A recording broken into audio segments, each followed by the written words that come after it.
Hello दोस्तों,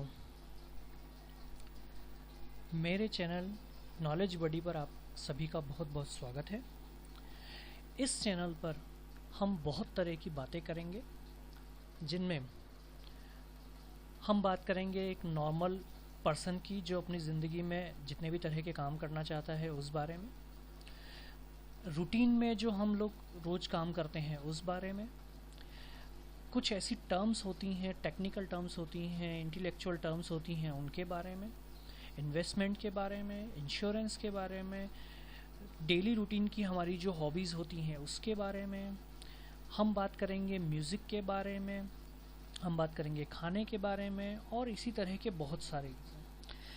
चूँकि आज पहला वीडियो है मेरा, तो मेरे पास में कुछ मेरे स्टूडेंट्स की डिमांड थी, उसको पूरा करने के लिए मैं आज शुरू करूँगा अकाउंटिंग पे पहला सेशन। इस सेशन में हम अकाउंटिंग से रिलेटेड बात करेंगे, जिसमें हम यूज़ करेंगे टेली सॉफ्टवेयर को। इस अकाउंटिंग के सेशन में हम इन निम्न बातों पे गौर करेंगे। अकाउंटिंग क्यों करें, types of accounting, difference between many accounting techniques, why use Tally and accounting basics. ये हम जो लास्ट वाला पॉइंट करेंगे ये होगा मैनुअल अकाउंटिंग के रिगार्डिंग।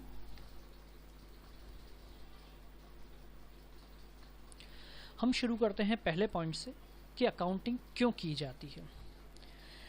जैसा कि आप सभी को पता है या आपको नॉलेज नहीं भी हो तो भी मैं बताना चाहूँगा कि जैसे हमारे पुराने लोग कह के गए हैं, पहले लिख पीछे दे, भूल पड़े कागज़ से ले।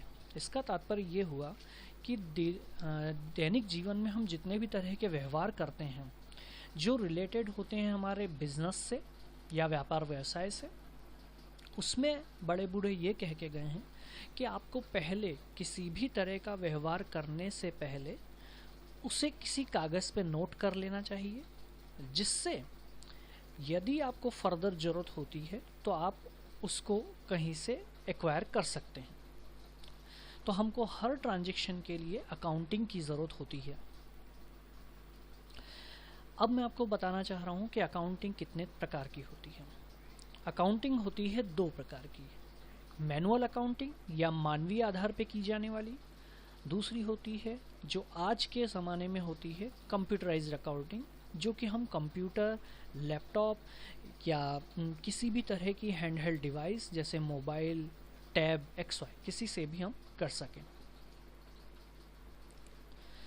दोनों तरह की अकाउंटिंग्स में क्या अंतर होते हैं वो हम बात करते हैं।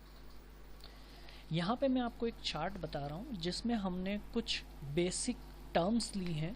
उन टर्म्स के आधार पे हम मैनुअल अकाउंटिंग और कंप्यूटराइज्ड अकाउंटिंग को में अंतर बताएंगे। पहला पॉइंट है मीनिंग। दोनों तरह की अकाउंट का मीनिंग क्या होता है। मैनुअल अकाउंटिंग जहाँ फिजिकल रजिस्टर और बुक्स में एंट्री करने को कहा जाता है, किसी भी तरह के व्यवहार की या बिजनेस में किसी भी तरह के व्यवहार की एंट्री करने को, अपने फाइनेंशियल रिकॉर्ड्स बनाने को, उन बुक्स में एंट्री करने को हम मैनुअल अकाउंटिंग कहते हैं। वहीं उन्हीं व्यवहारों को इलेक्ट्रॉनिकली किसी डिवाइस में डालने को हम कंप्यूटराइज्ड अकाउंटिंग कहेंगे। दूसरी चीज़ होती है रिकॉर्डिंग। मैनुअल अकाउंटिंग में जहाँ बुक्स में ओरिजिनल एंट्री की जाती है, वहीं कंप्यूटराइज्ड अकाउंटिंग में एज ए डेटा एंट्री के जैसे ही आपको आपके सारे व्यवहारों को डालना होता है। कैलकुलेशंस, जहाँ एक और मैनुअल अकाउंटिंग में किसी भी तरह की कैलकुलेशन मैनुअली या मानवीय आधार पे की जाएगी, वहीं एक बार डेटा इनपुट होने पर कंप्यूटर में अपने आप सारे तरह की रिक्वायरमेंट जो हमको ज़रूरत होती है उस डाले गए डेटा से वो जनरेट की जाती है। स्पीड की जहाँ तक बात करेंगे या गति की जहाँ तक बात करेंगे, जहाँ मैनुअल अकाउंटिंग बहुत ही स्लो होती है क्योंकि वो उस व्यक्ति के ऊपर निर्भर होती है, उस व्यक्ति की स्पीड के ऊपर निर्भर होगी जो उसको कर रहा है। और वहीं कंप्यूटराइज अकाउंटिंग में जो कंप्यूटर ऑपरेटर डेटा डालता है वो उस मैनुअल अकाउंटिंग करने वाले से काफ़ी फास्ट रहेगा, उस वजह से ये अकाउंटिंग फास्ट होती है।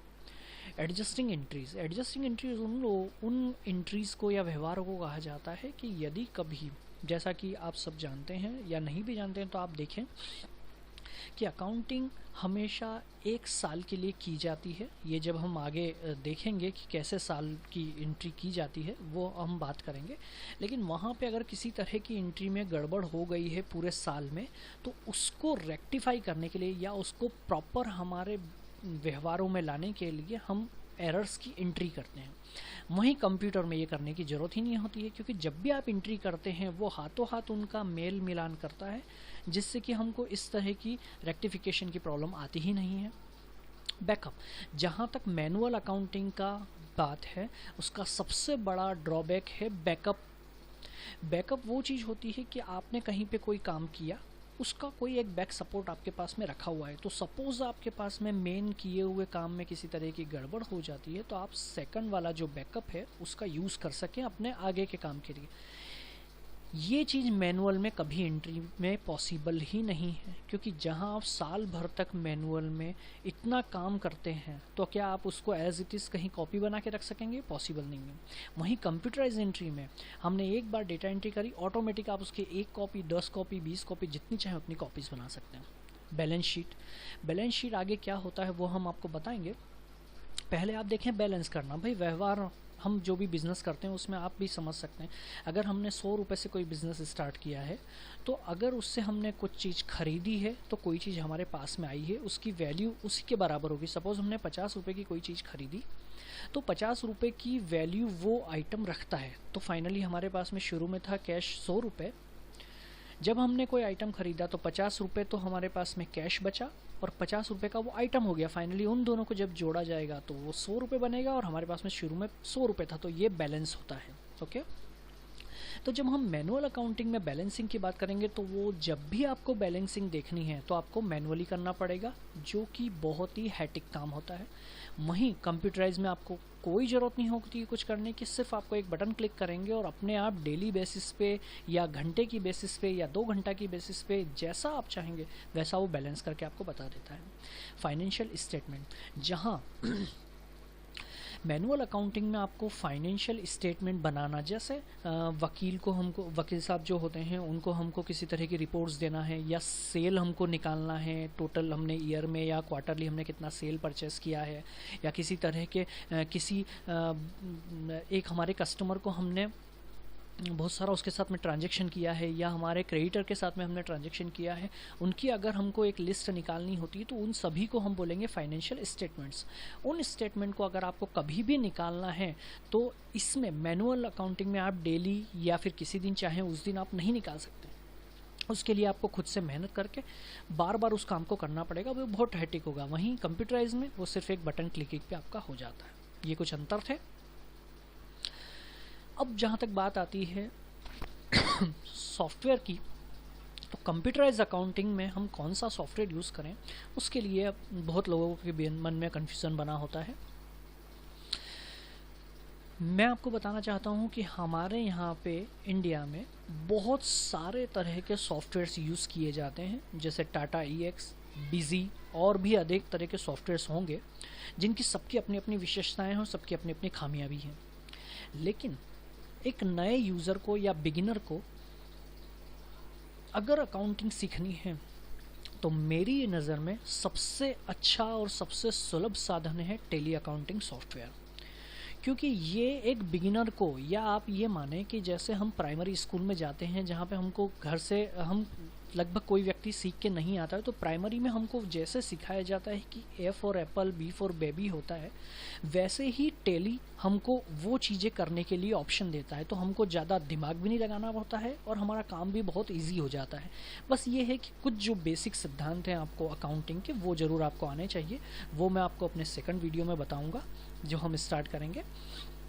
यहाँ पे कुछ मैंने प्रॉपर्टीज़ लिखी हैं टैली के लिए कि हमको टैली क्यों करना चाहिए, क्योंकि tally is a very easy accounting application beginner accountant for beginner accountant. क्योंकि ये जो सॉफ्टवेयर है ये किसी भी बिगिनर अकाउंटेंट जिसने पहली बार अकाउंटेंसी करने का सोचा है, चाहे मैनुअल या कंप्यूटराइज, उसके लिए ये बहुत ईजी सॉफ्टवेयर रहेगा।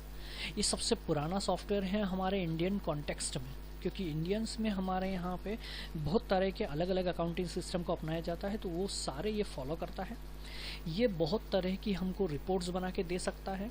ये एक इंडियन कंपनी है जो कि हमारी नीड के हिसाब से, इंडिया की नीड के हिसाब से ही पूरा डेवलपमेंट भी करके हमको देता है।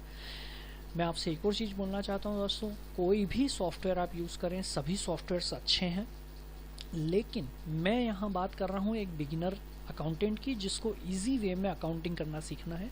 और यहाँ पे जितने भी तरह के सॉफ्टवेयर्स के नाम लिए गए हैं वो सभी उनके द्वारा बनाए, जिन कंपनियों ने उन्हें बनाया है वो उन्हीं की प्रॉपर्टी है, मैंने सिर्फ उनका नाम यहाँ पे यूज़ किया है। ठीक है, इसके लिए आप मेरा डिस्क्लेमर भी देख सकते हैं नीचे जो दिया हुआ है, और ये बहुत ही इकोनॉमिकली हमको आता है। दोस्तों मैं आपसे एक और चीज़ कहना चाहता हूँ, आजकल इलीगल सॉफ्टवेयर या पायरेसी सॉफ्टवेयर बहुत यूज़ किए जाते हैं। मैं आपसे निवेदन करना चाहता हूँ आप इस तरह के सॉफ्टवेयर्स को यूज़ ना करें, बिल्कुल भी यूज़ ना करें, क्योंकि इनमें ये खतरा होता है कि ये आपने मान लीजिए कोई डेटा एंट्री पूरी करी तो पॉसिबिलिटी है कि क्रैश होने की वजह से सॉफ्टवेयर चलना बंद हो जाए और आपका सारा डाटा क्लैश हो जाए। तो आपसे निवेदन है कि आप कोई भी सॉफ्टवेयर यूज़ करें हमेशा उसका एक लीगल वेरिएंट खरीद के ही उसे यूज़ करें, जिससे आपको फर्दर उसका सपोर्ट मिलता रहता है। किसी तरह के आपको डेवलपमेंट करवाने हो अपने हिसाब से। दोस्तों आज का सेशन हम यहीं ख़त्म करते हैं। वीडियो अगर पसंद आया तो लाइक करें, शेयर करें, कमेंट करें, इसके साथ ही उसे सब्सक्राइब भी करें और बेल आइकन को प्रेस करें, जिससे कि नए आने वाले वीडियो का नोटिफिकेशन आपको मिलता रहे।